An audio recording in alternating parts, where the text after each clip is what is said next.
international des sénateurs américains inquiets d'une guerre nucléaire avec la Corée du Nord ont cherché à savoir mardi 14 novembre si un éventuel ordre de Donald Trump de déclencher le feu nucléaire pouvait être stoppé.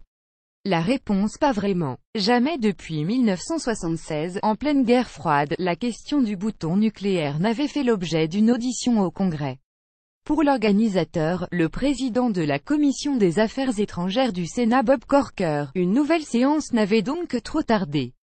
Mais l'audition avait sans doute plus à voir avec la crainte, exprimée en octobre par ce même Bob Corker, que l'occupant de la Maison-Blanche ne mène le pays droit vers la Troisième Guerre mondiale. Des élus ne cachent plus leur inquiétude à l'idée qu'une étincelle ne déclenche un conflit imprévisible avec le régime de Kim Jong-un. Bien que les sénateurs aient prudemment répété que l'audition n'était pas spécifiquement consacrée à Donald Trump, un démocrate a tenu à expliciter ce que, apparemment, beaucoup pensaient. Nous craignons que le président des États-Unis soit si instable et si volatile, que son processus décisionnel soit si fantasque, qu'il puisse donner un ordre d'utiliser l'arme nucléaire complètement contraire aux intérêts de sécurité nationale américains, a déclaré le sénateur du Connecticut Chris Murphy. La règle de la première frappe. La Constitution est claire. L'article 2 confère au président la direction des forces armées. Il est le commandant en chef, chargé de défendre la nation contre tout danger ou menace imminente. Et seul à pouvoir déclencher le feu nucléaire. Mais la définition de l'imminence n'est pas stricte, et c'est la question qui a occupé les sénateurs mardi.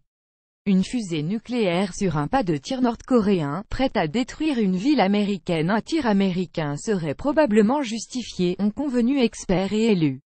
Mais quid d'une situation où le président décide d'envoyer une bombe préventivement, une première frappe, en jargon stratégique? Une règle militaire élémentaire est que l'armée est obligée d'exécuter un ordre légal mais aussi obligée de refuser de suivre un ordre illégal, a dit l'ancien patron du commandement stratégique de 2011 à 2013, le général à la retraite Robert Keller. Qu'est-ce qu'un ordre légal? Un ordre dont les fondements juridiques ont été validés, selon les lois de la guerre. Toute action militaire doit être nécessaire et proportionnelle, a expliqué Robert Keller. Que se passerait-il si le chef du commandement stratégique jugeait un ordre présidentiel illégal? Je ne sais pas exactement, a-t-il convenu. C'est là que le facteur humain entre en jeu. En pratique, a dit Brian McKeon, ancien sous-secrétaire à la défense durant la présidence du démocrate Barack Obama, le président pourrait remplacer les réfractaires le long de la chaîne de commandement, du ministre de la Défense au chef du commandement stratégique. Mais on se retrouverait dans une véritable crise constitutionnelle, a-t-il souligné. Une ambiguïté calculée en dehors de cas d'urgence extrême, a nuancé Peter Feaver, professeur de sciences politiques à l'université Duke. Le président aura besoin de la coopération de beaucoup de monde pour déclencher une frappe. Un seul coup de fil du président ne suffirait pas, selon lui. Autre problème, il revient en théorie au Congrès de déclarer la guerre, selon la Constitution, bien que ce pouvoir se soit érodé. La dernière déclaration formelle remonte à la Seconde Guerre mondiale. Certains se demandent s'il faudrait restreindre par la loi les pouvoirs nucléaires du président afin de réaffirmer le rôle parlementaire. Mais changer la procédure à cause de Donald Trump serait un précédent malheureux, a souligné Brian McKeon. Nos adversaires nous regardent, a quant à lui prévenu le sénateur républicain Marco Rubio.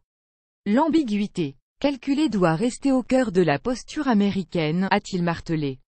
Il faut laisser planer le doute sur les situations où les États-Unis useront de leur arsenal, afin de maximiser la dissuasion nucléaire. Tout en assurant au reste du monde que l'autorité du président est incontestable. Le sénateur de Floride, qui brigue à l'investiture présidentielle en 2016, a ainsi exprimé son malaise face aux questionnements de ses collègues. Il n'est pas possible qu'une bande de juristes ou de militants décident de désobéir quand cela ne leur plaît pas, a-t-il estimé.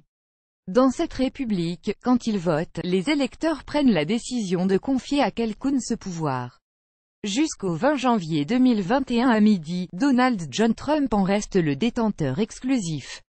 Lire aussi les étranges messages que Wikileaks échangeait avec le fils de Trump pendant la campagne. Cette fois c'est Trump qui a subi une poignée de main bizarre. Le président philippin chante une chanson d'amour à la demande de Donald Trump. Pour suivre les dernières actualités en direct sur le HuffPost, cliquez ici. Tous les matins, recevez gratuitement la newsletter du HuffPost. Retrouvez-nous sur notre page Facebook. À voir également sur le HuffPost. Plus États-Unis, Donald Trump international nucléaire. Envoyez une correction.